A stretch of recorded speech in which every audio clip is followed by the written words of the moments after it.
Push the button. Okay, so reminder, right, of where we've been, where we're going, what's happening. This is Paul's letter to the church in Corinth, roughly 51 AD. He's in Ephesus. He spent a year and a half with the Corinthians and has now heard a report, he says, from Chloe. Chloe's tattling or something like that. Although, once we get to chapter 7, everything shifts. So I'll come back to that in a moment. But just as a reminder, that he has spoken to them as sanctified, holy believers of the church who have given themselves over to division, to compromise, in giving themselves over to thinking themselves super spiritual, and that we are already victors and kings and established people because we are citizens of the kingdom of heaven, and so we're above everything else. And he reminds that makes no sense because the people who established the faith for you and in you are the under rowers of the faith. You're supposed to lead us down there very clearly.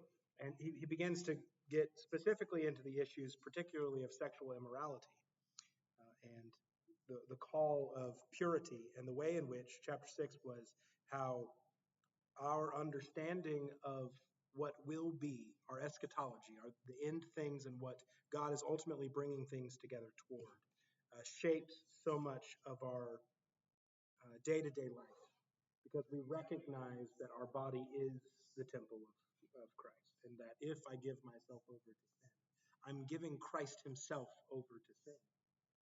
And to try and paint the picture, to recognize not in an aggressive, angry way, right? Like, how dare you do this to the body? He's not a Baptist preacher. Love you, right?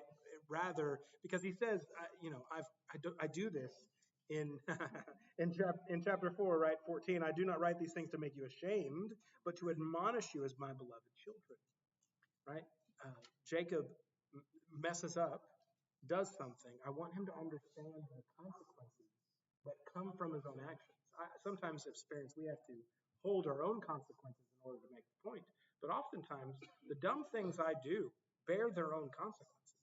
And you're going to have to suffer with that, with whatever it was, the broken relationship or whatever it is. And he's trying to encourage them in this way.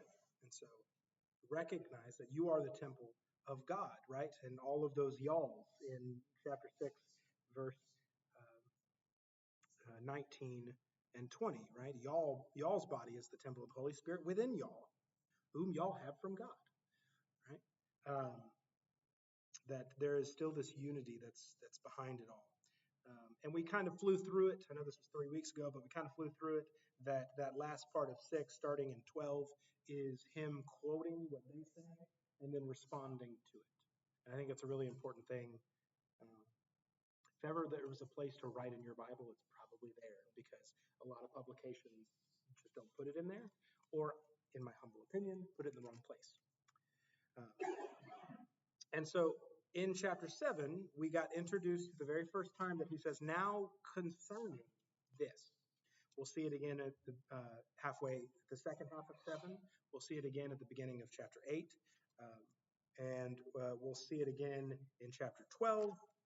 I think there's one more in 15, maybe not. No, it's in 16. So there's these things that sounds like they've written to him in question about, or there are questions, at least within the community, about these things. And now he's going to address them specifically. So in some ways, the first 6 chapters are the introduction to the book and trying to establish what's most important. Now let's get after your question. This is what I had to say. Now let's deal with what you asked about. And the first question in chapter 7 is whether or not we should be having sex. The answer is yes. In the right way. But yes, right? I won't go into all of that, even though I'd love to have that conversation. Right? And he ties that in with the end of that section, 17 through 24, of this really important principle. For you to stay as you are. If you were already married and you came to know Christ and you are now married to an unbeliever, that doesn't mean you get to leave them. It does mean that you can let them leave you. because you're going to continue to be faithful.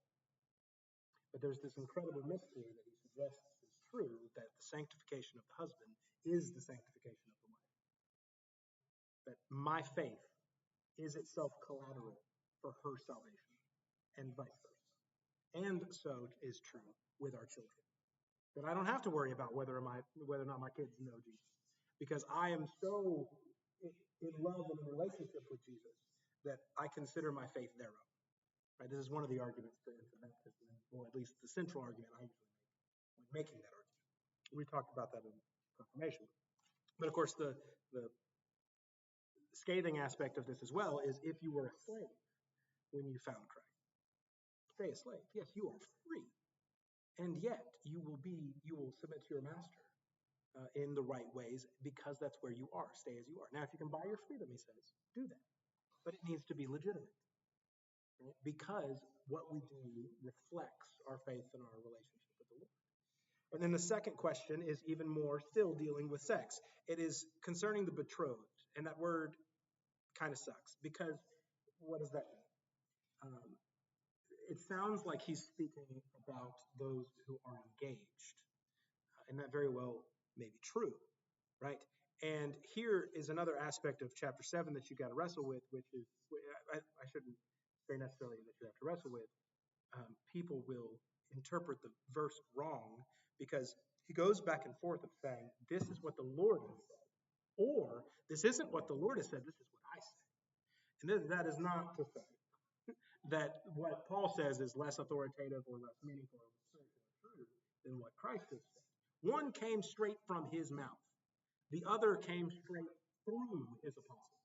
Same. So the same is true in verse 25, right? Concerning the betrothed, I have no command from the Lord, but I give my judgment as one who by the Lord's mercy is trustworthy. This is the burden of any who teach and lead in the church. I must say through the word of the Lord. I must go out on the limb to say that God has led us in this way. That I'm being faithful enough to surrender and to hear the Holy Spirit, to be able to convey something that isn't necessarily in the black and white. What we must be encouraged to do. We'll get to that more in chapter 12 as we deal with spiritual things. Spiritual gifts in your translation or something like that. He's basically showing you how to do that. And he's dealing with, well, what do we do, in these situations? If I'm widowed, what do I do? Should I remarry? No, you shouldn't. Right? How should these things persist? You should seek first and foremost, as he said earlier, to be like me, right? To be single, right? And he makes the point, right, that verse 32, I want you to be free from anxieties. The unmarried man is anxious about the things of the Lord, how to please the Lord. But the married man is anxious about worldly things, how to please his wife, and his interests are divided.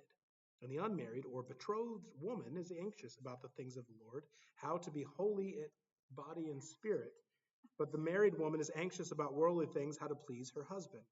I say this to your own benefit, not to lay any restraint upon you, but to promote good order and to secure your undivided devotion to the Lord.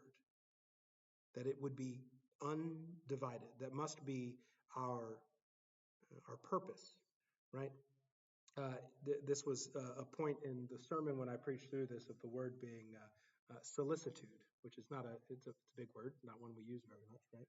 But it should be without soliciting for anything else, right? It is a solitary conviction and perspective. And any husband and any wife understands that my marriage requires of me much, so that I cannot give all of me in a different direction, because I've committed all of me already within this relationship. It must be that our ministry is now together, which is the difficulty of the first half of the chapter, because you still need to be faithful, even if your spouse isn't, because your faithfulness is hers. But if you're trying to decide whether or not you're going to go through with this and be married, right? Maybe don't do it. But he said earlier in the chapter, but definitely do it if you can't keep yourself under wraps. It's better to get married and have sex than for you to burn. Your verses there will read something like burn with passion. The word passion is not there. He literally just says burn. Deal with that. What do you mean, Paul? Yes. Right. And so the reality is that we are bound together. When we said to death do us part, we meant it. And that my life has given its priority first and foremost to the family because that is my ministry. It doesn't mean it will be my only ministry. It doesn't mean that ministers themselves can't be married. That's chapter 9. We'll get there in a second. That's fine. Anyways, so yeah, you see this necessity, right? Verse 37: Whoever is firmly established in his heart, being under no necessity, but having his desire under control, and has determined this in his heart to keep her as his betrothed, he will do well. In other words, if you are engaged in moving forward in this, just stay there, right? You don't need to go through with this kind of thing. Trying to address stages in life and how we are to go to move through it. And it isn't to say, especially as a young person who's just recently married, that like, hi, you screwed that up. It's rather, right? It's rather an interest in the church that we have failed to do for generations, which is to teach holy singleness. We did not do that well. We must begin to do that well by stop saying to our children, you got a girlfriend? I grew up hearing that every week. I was convinced that I had to do that. I needed a girlfriend. Never mind if you watch movies and TV. That's the whole point. What are you doing? Why are you single? What's wrong with you? And if you get around the old ladies of the church, they think the same way. Anyways, so right, right. And so again, he says that we are to refrain from remarrying. However, he ends as well by saying that a wife is bound to her husband as long as he lives. But if her husband dies, she is free to be married to whom she wishes, only in the Lord. Yet in my judgment, she is happier if she remains as she is, and I think that I too have the Spirit of God. It is my judgment that this is what's best. But when we share our judgment of what is best, that is not a rule. That's not how that works. If you, in your own immaturity, have convinced yourself that this is the only way to move forward in your life, then by all means, take that step. Right? Get remarried. But if you could just step back for a moment and see, if you could grow in this moment of loneliness and recognize that you are as you are perfect, right? And that he is enough, you'll see the harder lesson you're avoiding because of how lonely you feel, that this is what's best. Right? So now concerning those issues, I got you. Right? Here's the next issue. Sorry, let me pause because I know that was a lot, but like I said, that's 7 in a nutshell. Questions before we actually try and tie into it.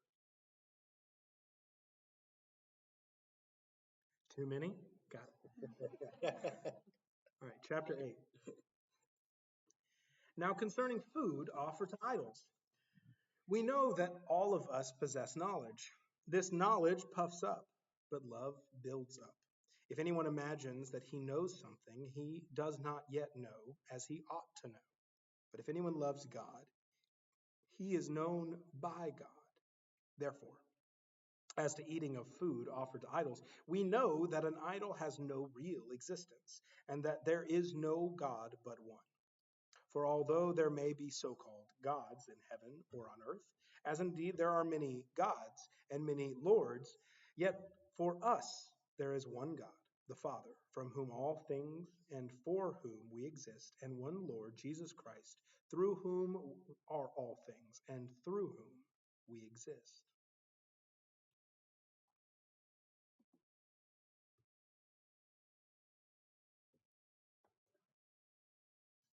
Clear enough? Yeah. False gods. False gods, right? They're asking the question because this is a normal thing when you go into the market.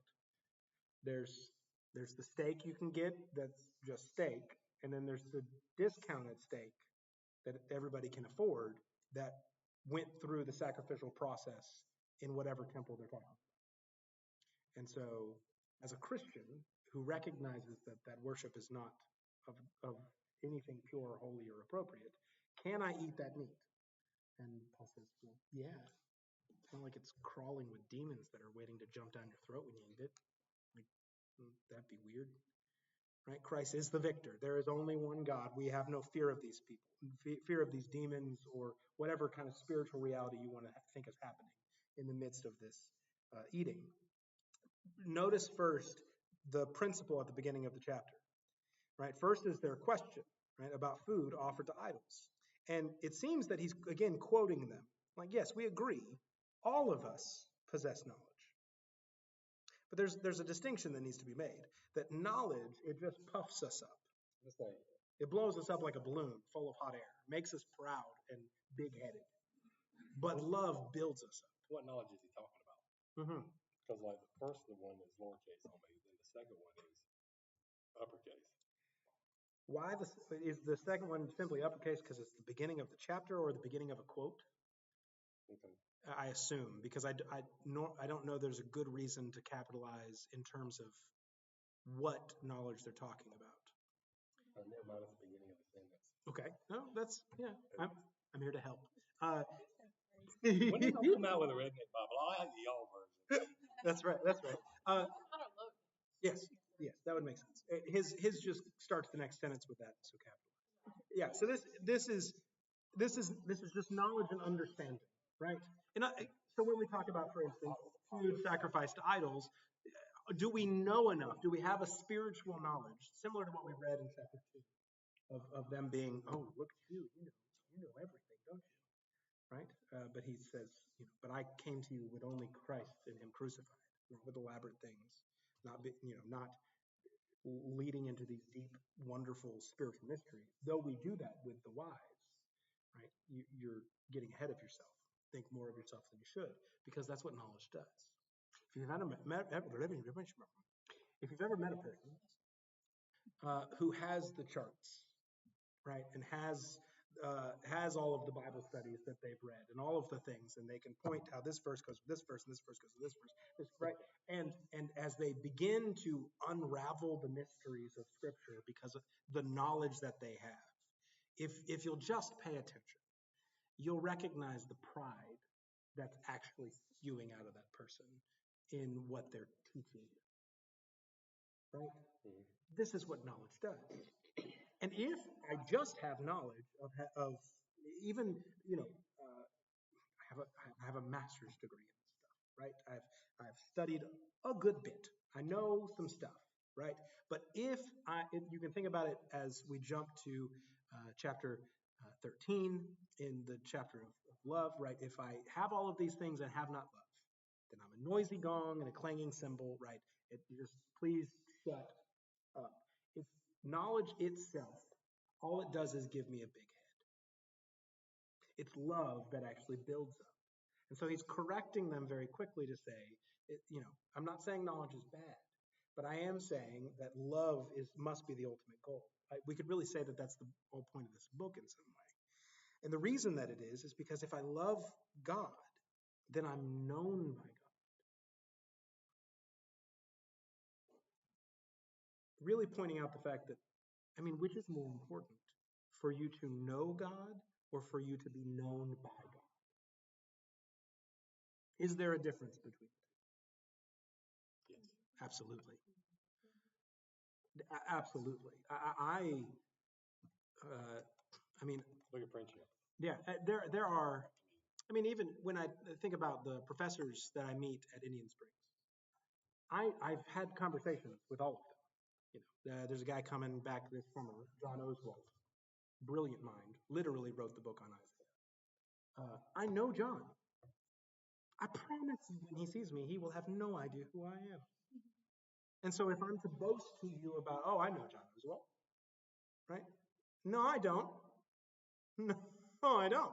There's another guy coming, Andy Miller, who's been here a few times, and I promise you, when I see Andy, he will not only know who I am, but he'll ask me about you. He'll ask me about my family, remembering my mother's death, because I'm known by you. There's just a difference. And so you can have all the knowledge of God you want, but are you known by God? In the last days, when you come to him, actually in humility, and not say, look at all the things I did for you, but rather come to him and say, oh, my Lord and my God. He won't say, depart from me, I never knew. He'll say, welcome, good. And so because of that, he says, there's no problem with this food because there's only one God and we know.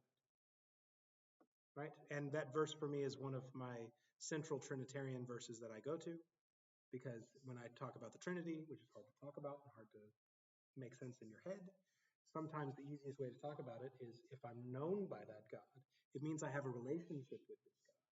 So I exist for the Father, I exist through the Son, and if I add Galatians 5 to it, by the Spirit. That I have a different relationship with these three persons of my one God, right? That everything is for the Father and through the Son and by the Spirit. And for me, that's a helpful way to really wrap my head around it. So verse 6 is one of my central verses. Questions before he says but. Having said that, however, not all possess this knowledge.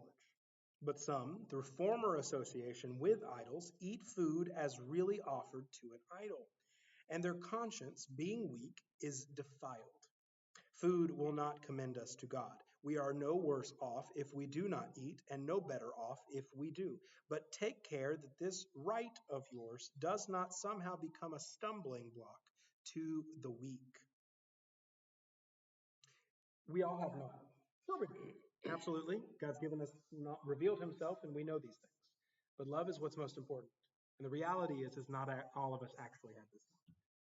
People come into faith coming from so many different places, so many different weaknesses and brokenness is that, right, that is a place that will make them stumble and fall. They don't have the knowledge to know, oh, it's just meat. It's not a problem. Eat that. They see the meat. They know of the God that they worshiped by eating that meat. And so their conscience will not allow them to do it. And so if I, in my liberty to eat the meat, because by all means, eat the meat, it's just meat, right? There's no demons crawling on it to get you, right? But if they see me eat that meat, right, then I'm leading them into darkness according to their own conscience. And I am to lean towards the weaker party always, because that's what love does, right?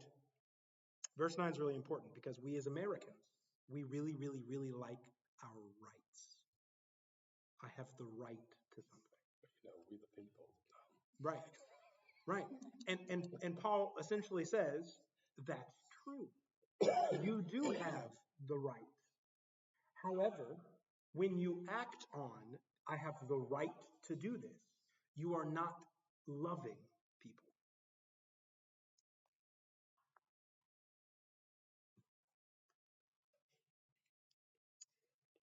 For if anyone sees you who have knowledge of eating in the idol's temple, this is verse 10, will he not be encouraged if his conscience is weak to eat food offered to idols?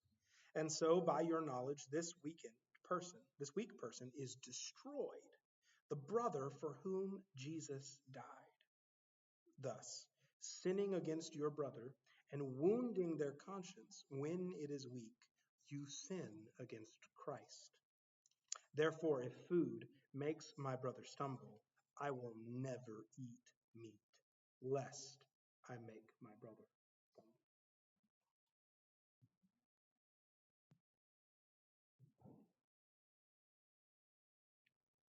Again, I think in our modern times, the most obvious thing that this applies to is alcohol.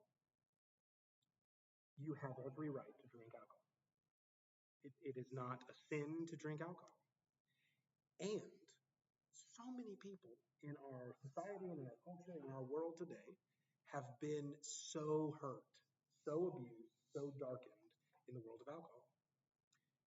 Do you love them more than you love the alcohol? Right? Again, you can apply it really to everything. It shouldn't just be limited to religious ideas or practices. It should be all that you do. Well, it's Right? no different than your First Amendment. Everybody has the right to say what they want to, Absolutely. but sometimes it's best to keep your mouth shut. All right. Yeah, that's a good point. Oh shoot, what's his name? There's a comedian that I listened to back in the day, Lewis Black.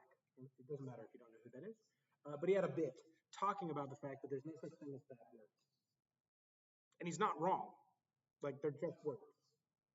There's no such thing. However, right, those words carry certain meanings and uses and everything else. And so, while you have the right to speech and to say what you want, however many four-letter words you know, or how to conjugate them creatively, right? You have the right to do that. But the reason that purity transforms the world around you is not because you just don't do bad things. It's because you so love the weakened person that you won't participate in what is destroying. Right? And we'll make mistakes here and there because we won't realize, right, that this is harming this person or whatever else it is. We'll have to be corrected there. I thoroughly enjoy sarcasm. Right? I think it's hilarious. However, there have been times where I made a sarcastic joke, and it doesn't matter if it was because she didn't get it. It doesn't matter. It doesn't matter. It doesn't matter. It wounded my sister. I will never be sarcastic in her presence again. Right? Am I on guard 24/7 of my sarcasm? Not entirely, but I am actually less sarcastic than I was before that moment. Right. Well, and to that point, right? If you and I, being of good knowledge and love, are in the confines of our home, and I have a beautiful steak sacrificed to Dionysus, eat up, baby. This is good, right? But if any point that becomes something that threatens someone who's weak, then you just don't do it. You just don't do it. And this is something that, of course, we just have to balance and be purposeful about. This isn't about me being on a pillar, being held up, or being thought holier than thou, or any of that crap. It is only ever about love. Because it doesn't matter that I know that I'm free in Christ. This is something that's central to the argument of what's going on in Paul. Right? First, we've dealt with the ways that someone wants to argue for asceticism, meaning that I'm going to just not do it at all. That was chapter 7, right? Because the argument now concerning the people who say no man should have sex because sex is gross and bad. Whoa. Sex is exactly what married people should be doing. This is right. The wife should not refuse conjugal rights of the husband, and the husband should not refuse the conjugal rights of the wife. Like, you should be having sex in marriage, period. But now that we've dealt with the whole you don't ban this stuff, let's also deal with the fact that you also don't run amok saying I'm free in Christ and I do whatever I want. Not because there's a list of things you can and cannot do, but because you love people and you're attentive to their needs, and whatever it is that Powell struggles with, I love Powell more than I love, fried chicken. Right? Or coffee. If heaven forbid, somebody, I'm trying to quit drinking coffee. This is not to be weaponized against people, right? But heaven forbid, right? Somebody comes from a culture where coffee is the devil's drink. You know what I mean? Wait. And fair enough, right? And this is one of the things, too, that we have to consider, because Paul never answers the question. Does this mean that Paul never ate food sacrificed to idols? Probably. Mostly because this is something very rampant throughout. Appreciate it. God bless you, sir. So this is something very prevalent in the community that he would just avoid it altogether. Never mind the fact of who he is, and everything he does will influence everyone around them. And so that this is one of the ideas of being held to a higher standard. Not that Paul can't. Paul knows darn well he can't. Right? It's that he chooses not to, which also means we can't police this for people. It has to be always a challenge of the heart. I had someone recently ask me about baptizing their friend. He had led a friend to Christ. He's not a part of a church. He's the guy who led him to Christ isn't a part of a church. And he wanted me to be there as a clergy person to kind of bless the baptism that he was going to do. Now, he expected me to just kind of give an answer. What he didn't expect was, I think, what Paul would say in those instances, to be like, hey, let's talk about your heart behind this decision. Because it isn't about whether or not, like, we can have the conversation biblically as to whether or not anybody can baptize or only clergy can baptize and how we feel about the whole thing. That's fine. But that wasn't the debate I was interested in having. It was rather to say, why is it that you think you should be the one to baptize?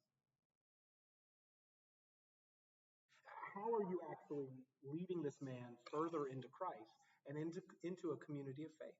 Do you not see that this is a shortfall in your own faith because you have not submitted to a community? And now you're going to invite him into your very own struggle and brokenness. Brother, this is an issue of your own submission rather than an issue of a theological point of baptism. You can try and smoke a mirror me all you want to. Turn into a very long conversation. Now, he did it anyway. But I wasn't commanding a rule. And I told him, I said, look, you go through with this, and that boy comes to the church. I'm not going to require him to be rebaptized. I'm not going to ignore his baptism as if he isn't already. No, I'm going to proclaim it to be true. This isn't a him problem. He's the newbie. This is a you problem. We don't police these things. We're not here to control each other. It was the thing that Annie Postel said when he was here for that first day of confirmation. Do you want control or do you want a movement? Do you want to be surrendered and caught up in the Holy Spirit to be put where he wants to put you, to suffer the things he wants you to suffer, and to be the things he wants you to be? Or do you want the church to be the thing you want the church to be, and your family to be the thing you want your family to be, and your life and your body and your food habits and whatever else you drink or smoke or eat or say to be something that's up to you? That's ultimately what he's getting after. This really isn't about food sacrifice diet. This is about, does love actually, what's the word I want, orient your decision making? Does it have the first and final say in all of your decisions? Is this a loving thing to do?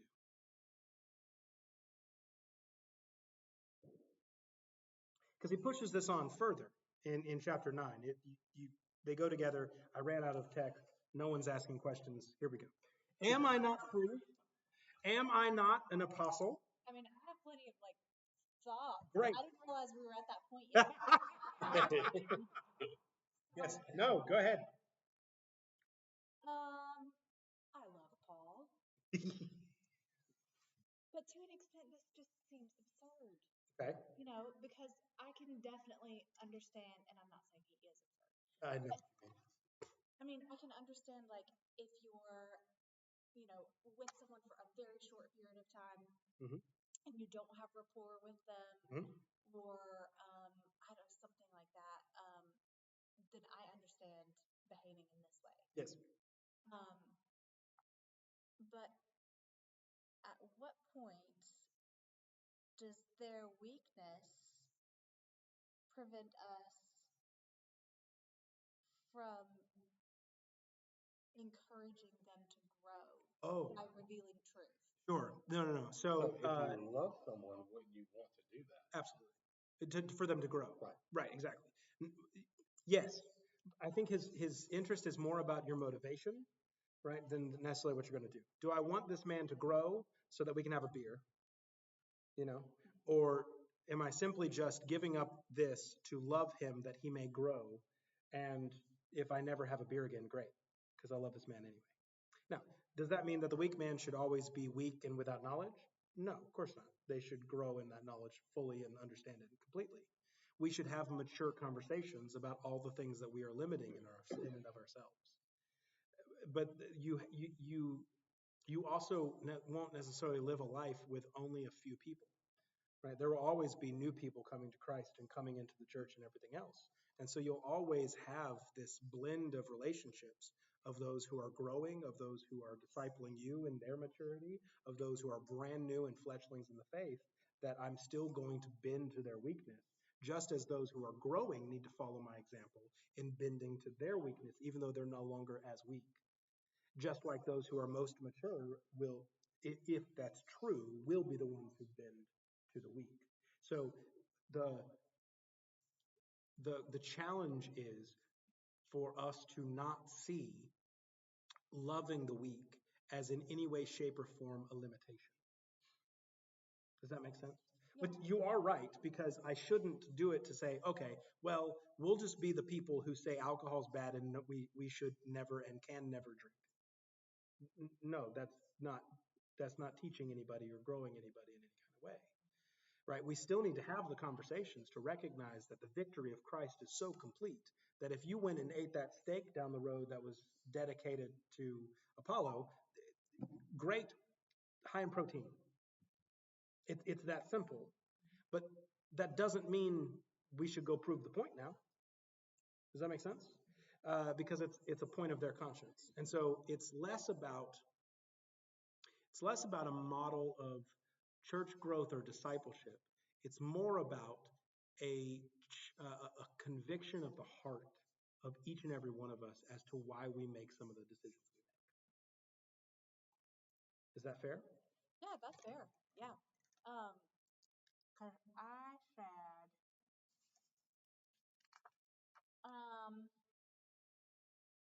basically like people that come into our lives are going to have different foibles than we have. Right. And that's fine in the sense that like our love should be able to meet them like in that Yeah. like infancy Mm-hmm. bar. Right. But like obviously you don't want someone to stay an infant forever. That's true. So like That doesn't mean that their growth will necessitate that they will choose to act out that behavior going forward that they have the right to do. Does that make sense? Because okay. Sorry. So no. I think you are making sense. I think my brain is not keeping up. Okay. So maybe just say it slower. One more time. As many times as I need, right? The goal of their growth will actually be to join me in loving the weak. So what that means is the goal in their growth isn't that we will necessarily enjoy that steak together. It could be the result, sure. How you discern that you've made it to that point and you're not causing them to stumble in that moment will be a hard one to do. Yeah, that could be messy. But Holy Spirit, you know what I mean? Again, these aren't hard and fast rules. That was exactly his point just a moment ago in chapter 7. I'm not telling you what you have to do. I'm telling you what you get to do. And that the goal ought to be their growth and them loving and being known by God and living into that growth and that building up that love gives. And what that will absolutely do is bring them to the point where they need to bend again to the weak in order to love them. Now, that could be a different issue. It could be the same issue. So it could be that, this is why he says never, right, in verse 13. Right? Therefore, if food makes my brother stumble, I will never eat meat, lest I make my brother stumble. Right? And so, I love him enough to never drink coffee again, because it's more important than coffee. Right? It's more important than whatever that is. Now, again, we can get into places of immorality and brokenness. That's a different conversation. That's not alike. You have the liberty to do, so we want to be careful about spreading it too far. But, right, it is, am I resisting the call to give up what I love and quite frankly I am free to enjoy? Am I resisting the call because I don't love the weak person as much as I think I do? And I think that's what Paul's essentially saying. He's really driving a dagger to the heart of the whole thing to say that, yes, that's perfectly fine for you to do those things. But you are not loving those who are coming at it from a different angle than you. And it is more important for you to serve the Lord and call people to Christ than it is for you to enjoy the thing. And that I think that is at its face and on its own just clearly true, right? This doesn't matter. This matters. But he's trying to make it real in a sense to say, okay, well, prove it in what you do, in how you speak, in what you eat, in where you go, right? In how you build your relationships, and who you choose to be in relationship with, and how you vote, and how you interact in political discourse, and how you post on Facebook. And okay, cool, prove it, right? You have every right to do that. That's fine. How are you loving people through it? Is this something that is causing people to stumble? Because Jesus said it's better for you to have a millstone tied around your neck and thrown into the sea than for you to cause a little one to stumble. Same conversation. A lot more light and encouraging, I think, which is not usually what you get out of Paul, by the way. No millstones here. Right? He continues in chapter 9 with the same idea. Am I not free? Am I not an apostle? Have I not seen Jesus our Lord? Are not you my workmanship in the Lord? If to others I am not an apostle, at least I am to you, for you are the seal of my apostleship. Right? And he's kind of getting on a tangent a little bit to try and discern who he is in regard to this church. But his point is to say that if you examine me, verse 4, do we not have the right to eat and drink? Do we not have the right to take along a believing wife, as do the other apostles and the brothers of the Lord and Cephas? Or is it only Barnabas and I who have no right to refrain from working for a living? Who serves as a soldier at his own expense? Who plants a vineyard without eating any of its fruit? Who tends a flock without getting some of the milk? He's setting up an argument to say that, just to kind of spoil where we were going in chapter 9. When he comes to Corinth, he doesn't take a dime from this church. They don't feed him or care for him or pay for anything for him. And he says the reason for that is because that was their weakness. And he loved them too much to violate it and make it a stumbling block. Right? What was it he was talking about? It wasn't in 1 Corinthians. I think it was Acts. It was during, or Galatians, where when you were sitting down with people, oh Lord. Sorry, give me something to go off of. It was talking about food. Mm-hmm. Certain people, the Pharisees were talking to him about him sitting down, I guess, with the Gentiles. Oh, Jesus. Yeah, this is Jesus eating with sinners. Well, no, not Jesus. Okay. This was Paul. Uh-huh. It was because he talked about when he went back to go see Peter. He dressed the way he was supposed to, the way they. In Galatians 2, he's talking about Peter is giving into division between the Gentiles and the Jews because he's only eating with the Jews. Right. Yes. Yeah.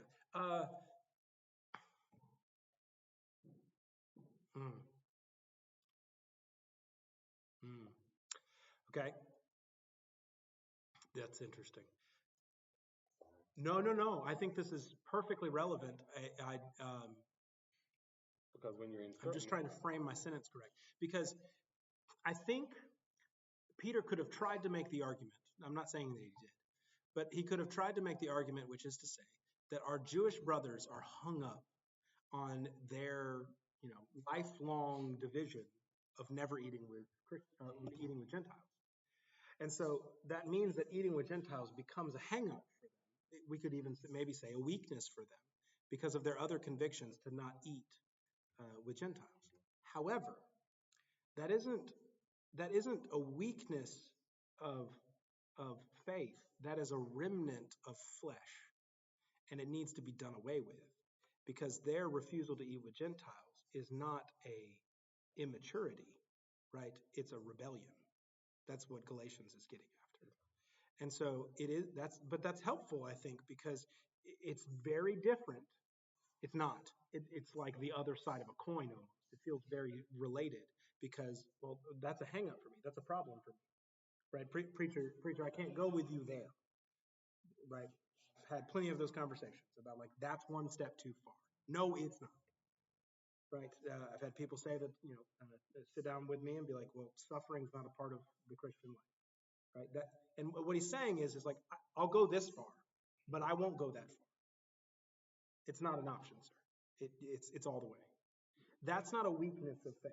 That's not a weakness that I need to bend to try and help them in. This is maybe even a way to articulate the failure of the seeker movement of the 90s and 2000s, where we wanted to make our churches relevant so that people would come. And so we tried to lower the standard by saying, oh, you'll get here.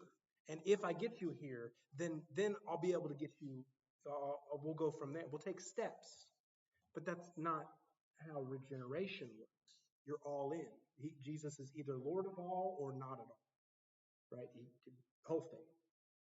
Does that make sense? Mm-hmm. And so it's not a picture of weakness. It's a picture of rebellion that needs to be snuffed out, which is why Paul calls him out in front of everybody, because this is another gospel, right? This is anathema. Versus the other issue is one that is a lifestyle issue, right? That a new Christian sees as being an affront to God. If I do that, God will smite me, right? If I do this thing, I'll lose my salvation. If I do this, right? And so if they're weak and they're afraid of doing the thing because of the consequences of the thing, even though there's nothing wrong with it, you can do that. It's fine. Now, refusing to sit and eat with black people, right, is not fine. That's rebellion, right? Anathema. But refusing to, drink caffeine, because you grew up Mormon and you don't know any other way to exist other than to, keep those same traits, then okay, we won't have a Coke. We'll have water. I'm not like, I don't need to force that habit on you. Like, I mean, we have friends that, they'll tell you they're alcoholics, mm-hmm. But when they're with us, out of respect for them. Yeah, right. We go out to eat dinner or something. Heck no. I'm just not doing that because I love that person and I don't want them to. I don't want them to stop mm-hmm. or take that off. Well, I'm with them because they're weak. Correct. And it's that fine line of because you love that person, you're not going to tempt them into it. Correct. Because, like I said, they're young. That's their battle that they're having to go through. Right. And so the challenge of the last verse of chapter 8 is to really push to the place of, okay, in my own convictions and my own maturity and my own growth, is it something that just has to be true of me that I will never do such things, right? So that I become the person that's just completely removed from it, right. So that I'm always a safe place for people who struggle with X or Y, right?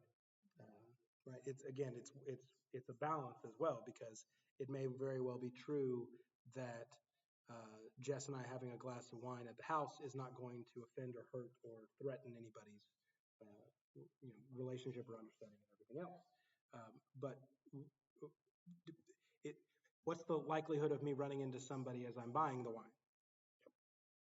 Right. And again, not a rule, not saying like can't, won't, never, but it is to say a challenge to your own heart and your own answering of the question of whether or not you love a person is I will not participate in something that they feel threaten their relationship with God.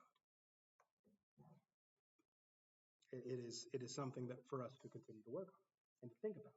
And Paul takes that argument into chapter 9 just to change some of the focus, because he's dealing with the question of money.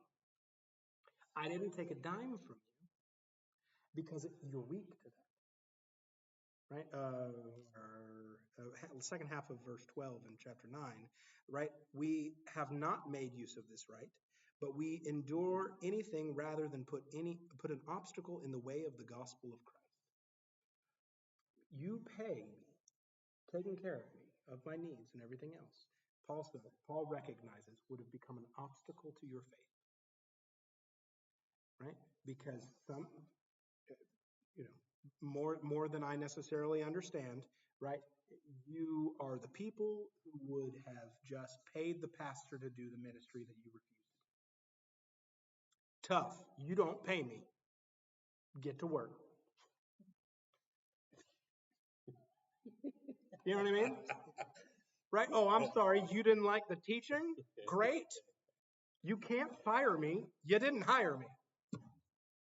You can't kick me out of the parsonage. I don't live in one. I live in the one I made. That's exactly what he's saying. Right? That's their weakness, is to say, oh, well, pastor's supposed to bring in all the people to the church and do all the work and cut the grass or whatever else because we pay him to do the ministry. However he came upon that revelation, Paul came into town going, I can tell already. I'll go to work. Thank you very much. Right? Again, not because of anything about himself, and not because he's not due it. He has every right to be paid. Every right. But because he loves them. Right? So when we talk about how uncomfortable this makes us feel, or how inconvenient this might be, or how it takes away something that we love or whatever else, if somebody has an idolatrous relationship with college football, look, I'll bark with all the rest of them, right? But if for the sake of this guy, we do something else and I miss the game, that's no sweat. It's not a problem. I have every right to watch the game. I have every right to enjoy hot wings while I do it. But if it's a stumbling block, right? You should, and I would encourage you to consider having a Sabbath rhythm in your life. It is not a law of Christians, right? To shut everything down Friday evening through Saturday evening. That's not a rule. It's something you get to do, and God will bless you immensely in you honoring that in whatever way. But if that becomes a stumbling block for somebody, you see what I'm saying?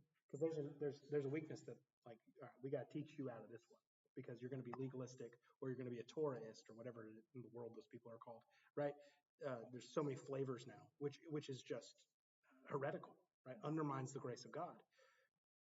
But they won't hear me if I'm also just at the football game Friday night.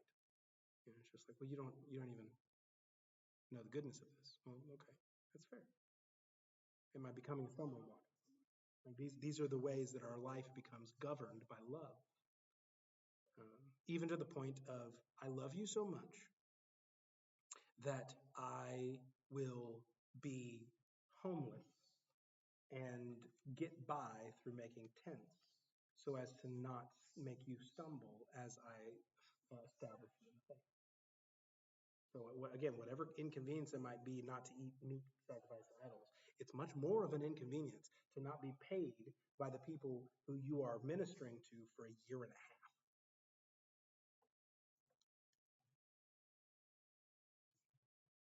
So many other things in fact that I'm going to get into. Right.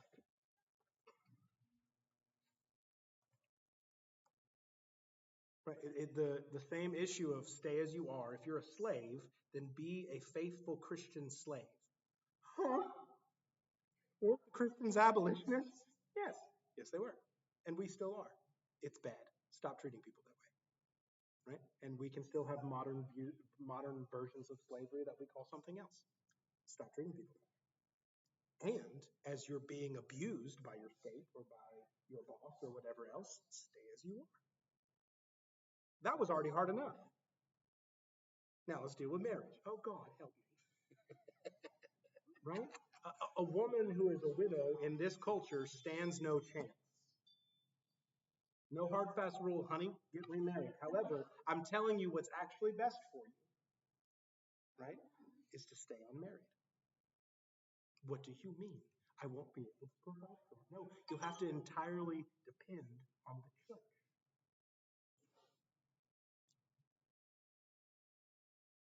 Right? Everything about this is too deep and too far. Whoa, Paul. Whoa, that's a lot of love. And no, it's just what love is. That's what it looks like.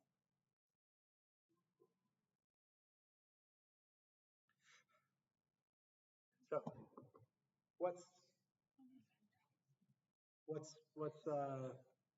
that'd be all right. What's personal? What's convicting? What's challenging? Love.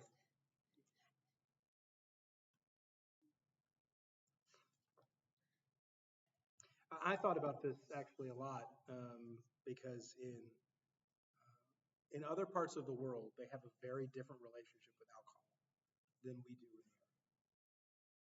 Like that doesn't mean there isn't alcoholism and brokenness. That, of course, that's everywhere. Um, but that's not. It's not a taboo. We're walking around. Where were we? We're walking around Coventry. You found the vending machine, did you? Well, yes, but the Dad and I are walking around deciding what we're going to do for lunch, and the construction workers are sitting outside the pub drinking a pint. Mm-hmm. Yeah, tea time. Yeah, they're going to have a pint. They're going to go right back to work. Right? Not in my world. Not here, you won't.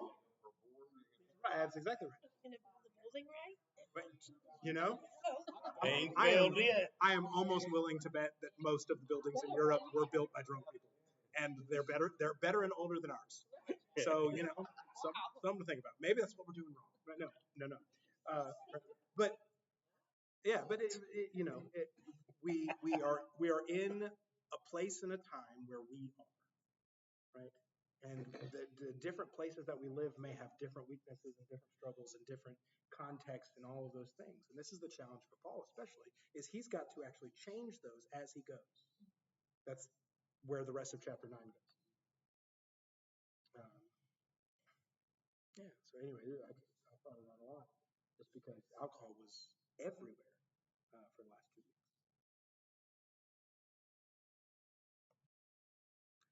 They do have espresso makers at the bar too. Mm-hmm. Oh, this is great. We should follow along. Right? I'll go up to the billiard room and be like, I would like an Americano. How you doing? Why not? You'll be asking about how they're doing. They can talk to you. He lives.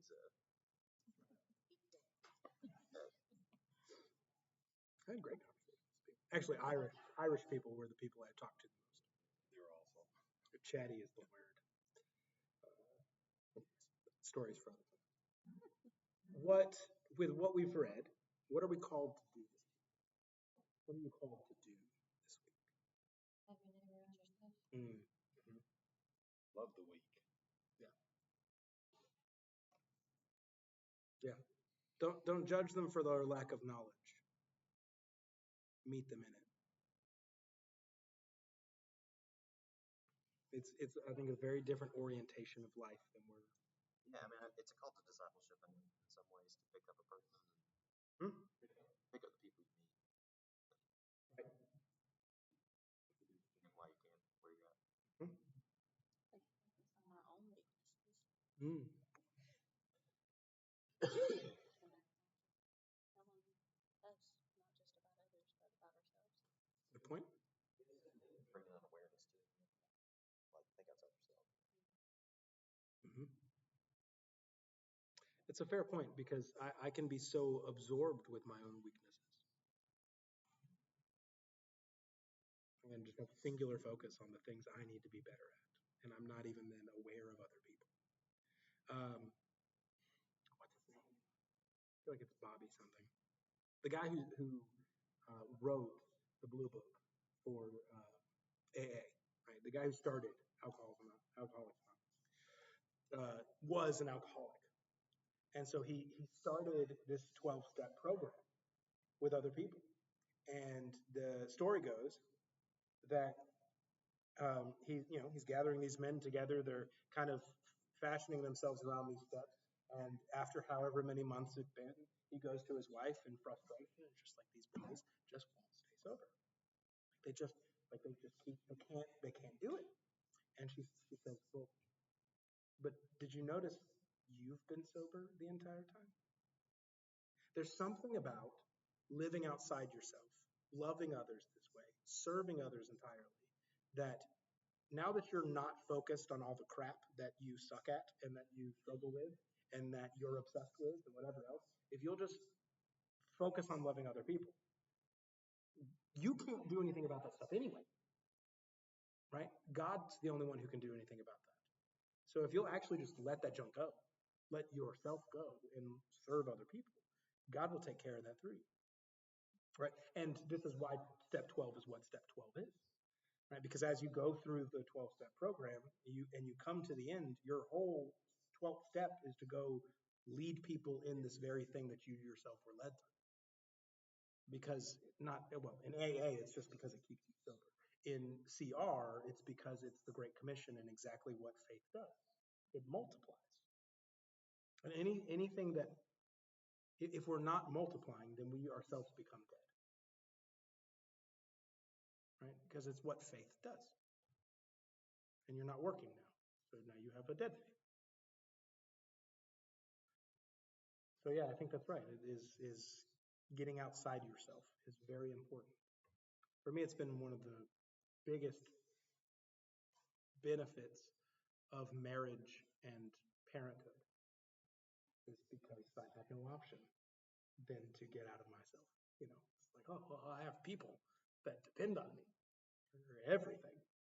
It just forces you to do it.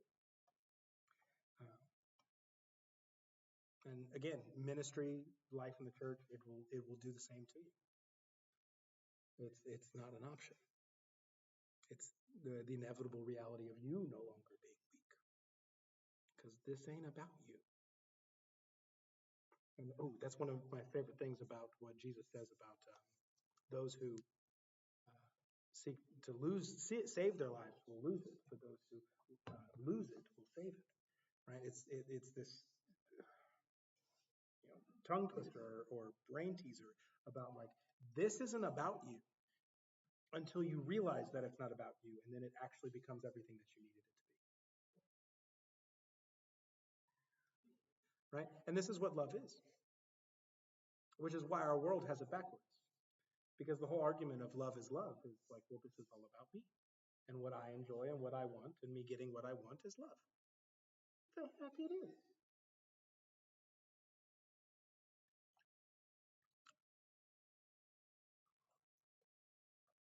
So I have my wrist laying on a railroad spike, and I've got a runner with a sledgehammer fixing to put a spike right in the bone. And I know that I could ask my Father for legions of angels to come down, and I didn't. And you can avoid a steak. That's right. You can give up that tasty thing that you want to eat. Yeah.